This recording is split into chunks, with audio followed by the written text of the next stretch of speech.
December the 5th, 1872, 400 miles east of the Azores, crew members of the Dea Gracia would spot a vessel seemingly adrift. Something seemed very off, so we approached with caution.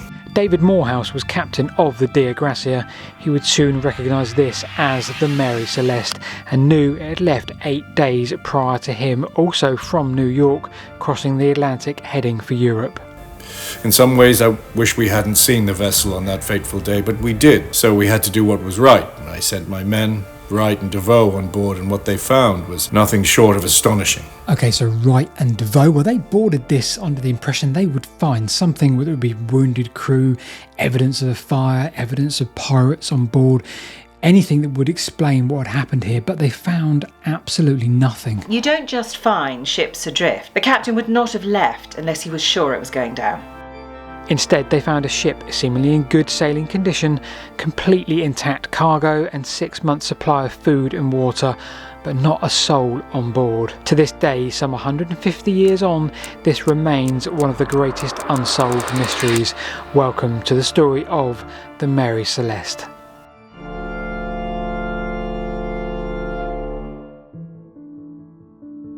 The story of the ill-fated Mary Celeste goes back a decade further. Built in Canada and registered in 1861, its maiden voyage across the Atlantic was an eventful one. Robert McLaren, its captain and co-owner, would fall ill upon loading. He would die soon after. And John Parker would take over as captain, but issues were just around the corner once again. This time just off the coast of Maine, we run into a sea of fishing equipment. It didn't end there though. Once the cargo was delivered to London, returning through the English Channel, it collided with another brig. That was it though.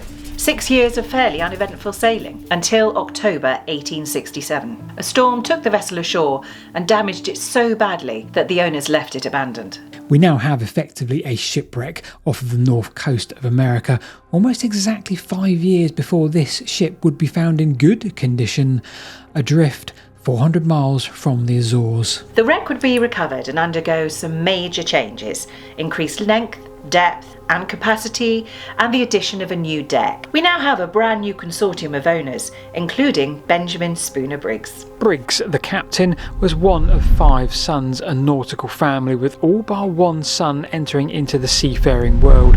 Briggs was a man devoted to his work. He spent years now at sea. This investment into this ship wasn't an easy decision.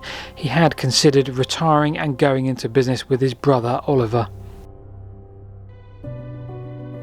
I didn't know Briggs, but I knew what life was like for him. It's tough at sea. Briggs had a young family, and that just adds a weight to the work. I heard the ship had gone under an extensive refit. It was in good condition. Briggs was now ready for the maiden voyage of this newly named Mary Celeste, the ill-fated yet refitted Amazon. He had a carefully selected crew, and that consisted of the following: First mate Albert Richardson, second mate Andrew Gilling, a steward Edward Head, 4 other seamen, all German. That's 7 plus Briggs and his wife and their youngest daughter, not yet of school age. Briggs wrote to his mother before they left and commented on how satisfied he was with the crew, describing them as peaceful and first-class sailors. Taking a week to load a vessel wasn't uncommon. I mean, we are talking about travelling across the Atlantic with 1,701 barrels of alcohol. Preparation on a journey like this was crucial, and Briggs was an experienced captain. He would have paid great attention to detail. November 5th and 6th, the weather was troublesome. I expect that's why they delayed the trip until November 7th. At the time, we were with my brig, the Dea Gracia, awaiting our cargo of petroleum at Hoboken, New Jersey. The Dea Gracia would leave for Genoa on the 15th of November, some 8 days later, and take roughly the same course, heading for the same location. December the 4th, 1872, Wednesday, 1 p.m, or December the 5th if you're using sea time like they did in the 19th century. I was called on deck and asked to view a vessel maybe 5 or 6 miles from our position. We were now 400 miles east of the Azores, and we were concerned about what we saw. A vessel moving erratically as if with no clear direction, and the sail set didn't look right. This is what the crew saw from this point forward.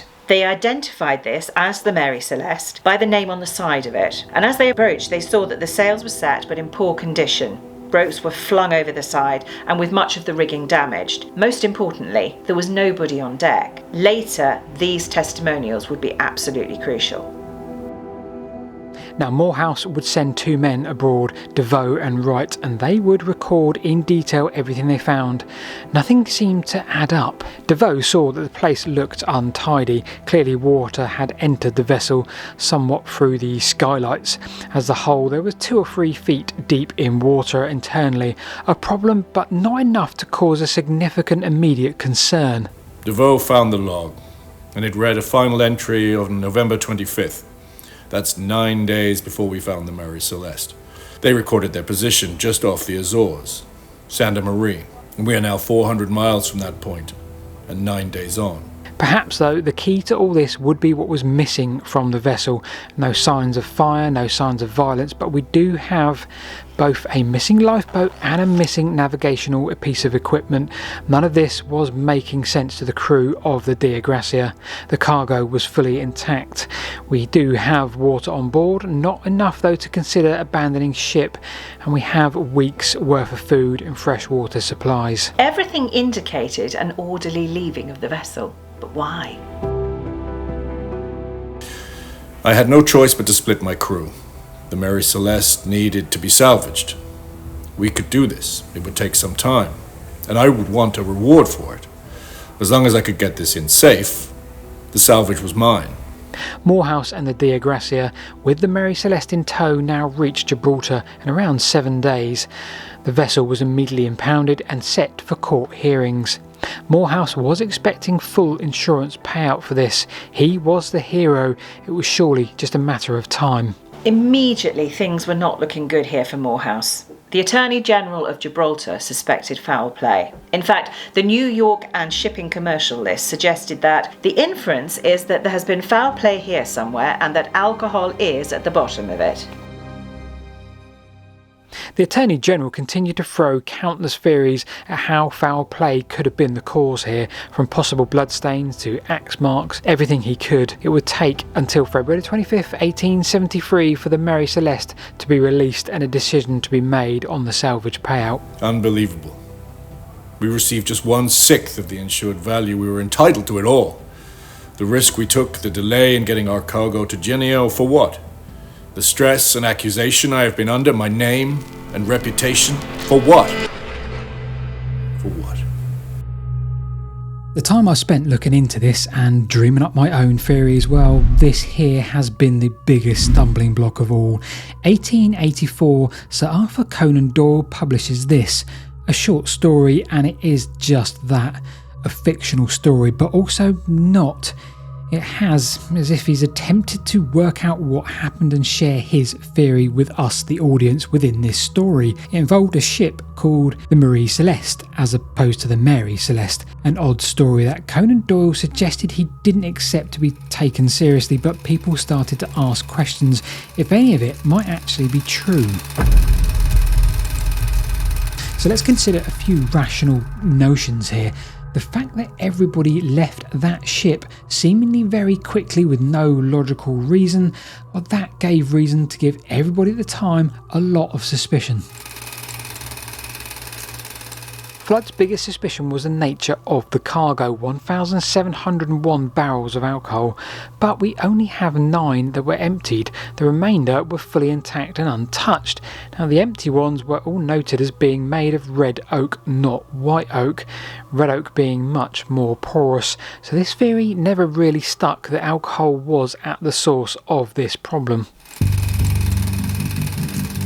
The entire crew were never seen again. There is no evidence that Briggs and Morehouse knew each other. But that didn't stop all kinds of foul play being considered, not least that of a collusion between the two. Is it possible that the share of the salvage proceedings could have been motive enough for the two? Failing that, could Morehouse and his crew have somehow overcome and attacked the Mary Celeste crew? Again, highly unlikely.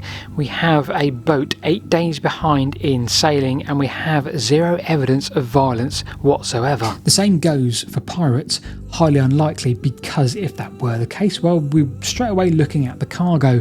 1,701 barrels of alcohol surely would have been the centre of their attention and focus.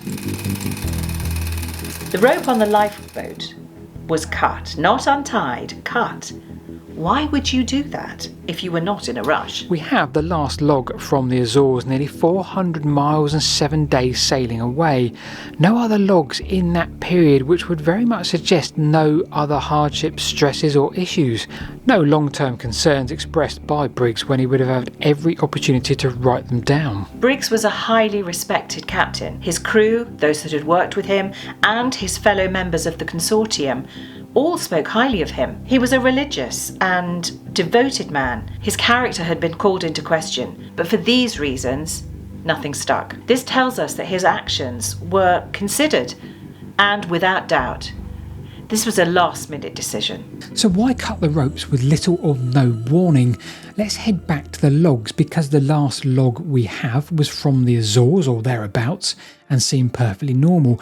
Now, an investigator in 1910, a maritime investigator, had looked at the logs previous to this, and it was noted that there was concern on board by some of the crew of the rumblings and explosions below. Is it at all possible that we have panic here for little reason? If you hear a small rumble or explosion with this cargo, well, that is the last noise you're likely to hear. So perhaps this was undue panic, their minds growing increasingly fearful, miles from land and a dangerous cargo chipping away at them. Grab some food, grab the navigation and cut the lifeboat. Abandon ship. Okay, thanks for watching. Really appreciate your time and patience for watching something completely different from what we normally produce. Normally we're out and about pointing at things. So if you do like this, well, give it a like. And if you really like this sort of content, well, let me know. And of course, you can click on our Patreon and members buttons, which you can find below, and join the sort of the behind the scenes crew. Thanks for watching. We'll see you this time next week.